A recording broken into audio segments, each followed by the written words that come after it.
take my rights away from me is God himself coming down to do that. Alright? The government could pass a law that says that I don't have those rights anymore, but it really doesn't have any validity. All they're saying is that they are not going to recognize my rights. Okay? They could pass a law that says that I don't have blue eyes, but I'm still going to have blue eyes. I mean, they can do it all they want, but it's not going to have an effect. And that's about the same thing as when they pass a law saying that I don't have the right to speak my mind or defend myself in my own home. So, among these are life, liberty, pursuit of happiness, and that to secure these rights, governments are instituted among men.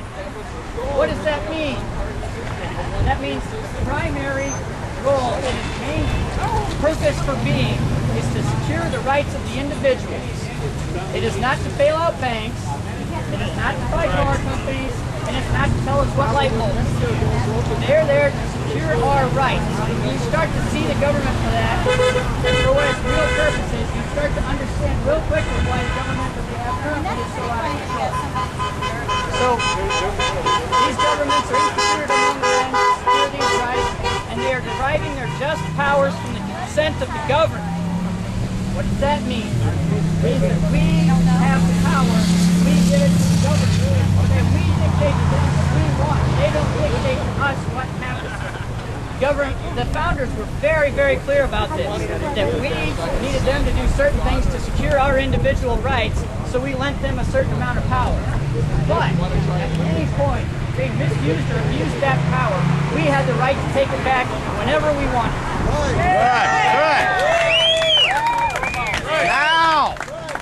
Now, a lot of people will say that's a radical view, or maybe it's theory, but it doesn't really have any practical application. But I would encourage you to go back and read the ratifying convention arguments that they had in each individual state. Not only did the founders think that this was a legitimate idea, but there was a main reason for them believing it was okay to go ahead and ratify the Constitution. The fact that, yeah, we'll ratify this, but whenever this government gets out of control, we can just take our power back like that. I promise you, it's in those ratifying conventions. I read these. Where's the mayor arm? So, one other quick example I'll give you before I head out is one that I talked to Al about, and he particularly liked this one. The other night I was doing some research on the Constitutional Convention because I'm a dork and this is what I do with my Friday nights. But so I was reading about the Constitutional Convention. I came across where somebody gave the example that our government is supposed to be like a pyramid. It's a good way to look at it. And this is an easy thing for you to remember. Think of it as a pyramid. We the people are at the bottom. We create the foundation of this pyramid. We're the most important. We have the most power. You go up one step in that pyramid, you get to the state, you get to your local government. They're the closest to us, so they can respond to us best. They understand what our lives are like, so they have the second most amount of power. A little further away, you get to the state government, and then finally you get to the very tip top, which is the federal government. Has the least amount of power because it's the furthest away from us. But to look at it now, it seems that we flipped that on its head. We have an all-powerful government at the top that's dictating to people what they think should happen. But they're the furthest away from us, so why should they be dictating details of our lives? Let me ask everybody a question. How many people here think that Nancy Pelosi has any freaking clue what it's like to live in Wisconsin? No! So why should she be deciding what kind of health care that we have? Right. She shouldn't. And that's the point. And that's why this is such a good example, is you realize she's so far removed from us, she can't understand legitimately what our lives are like. She can't tell us what the best health care or what the best food is or whatever for us. Because another problem is that it's so far away. How hard is it for us to influence the federal government? It's real hard. However, groups on this side could influence the county government and our township, and that's why they're supposed to have the power. We have to say. We are the ones in charge.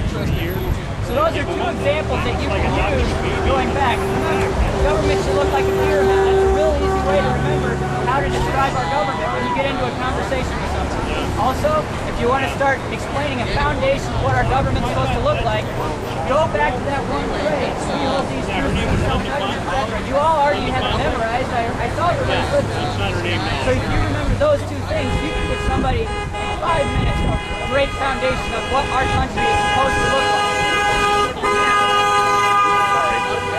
It's okay. Well, I'm talking about the politicians like Nancy Pelosi. I want to let y'all know I'm sick and tired of these people on television telling us what type of media we should have in the town hall.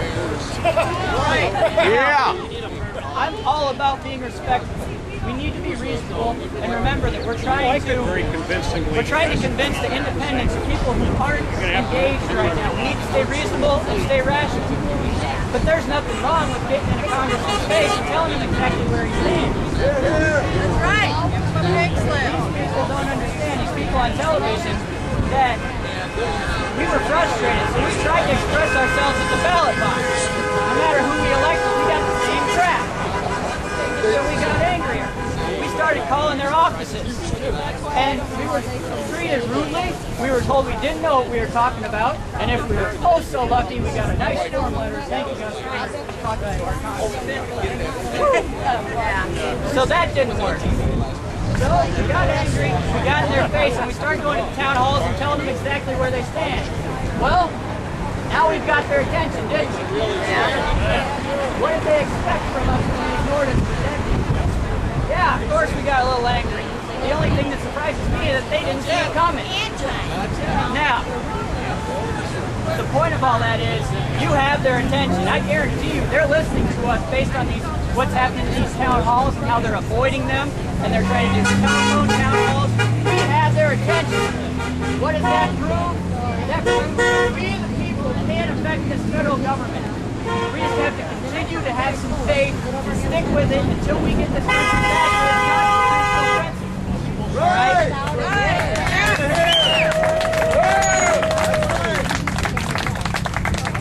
I will close by telling you the answer to the biggest question I get whenever I speak to these Tea Parties. I will get several people that will come up to me afterwards and say, so what do I do? I'm just one person. Well, here's my answer. Everybody here has a talent. I guarantee you. I don't know what that is, but you can use that talent to help this effort. And you need to figure out what it is and put it to work. My talent, I love the Constitution. I know it real well. I'm a pretty good speaker. Here I am. I'm giving my talent to the movement. You might be good at computers. You might be able to write. Heck, I was pretty good at organizing an event. If we all find that talent we have and we put it to use for this movement, we will win this fight. There's no doubt about it. So that's what I encourage you to do. Go out tomorrow, find out what your talent is, and put it to use. And of course, when you're debating with people, remember the overall goal. We're trying to get those independents and the people that aren't engaged to start to see what's going on. So think about your argument. Is this effective? Is this going to actually convince someone? It might be convincing you. Remember, you're talking to people that are engaged. So just keep that in mind. With that, I'm going to turn it over to Kurt.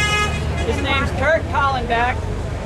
He's from Rockford, Illinois. He literally, now this isn't a gimmick, literally walked from here to Washington, D.C.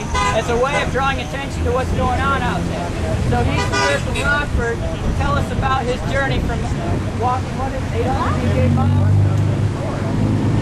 Under 800. About 800. So he's going to be here to talk about his journey of 800 miles. So help me welcome Kurt Collenbach.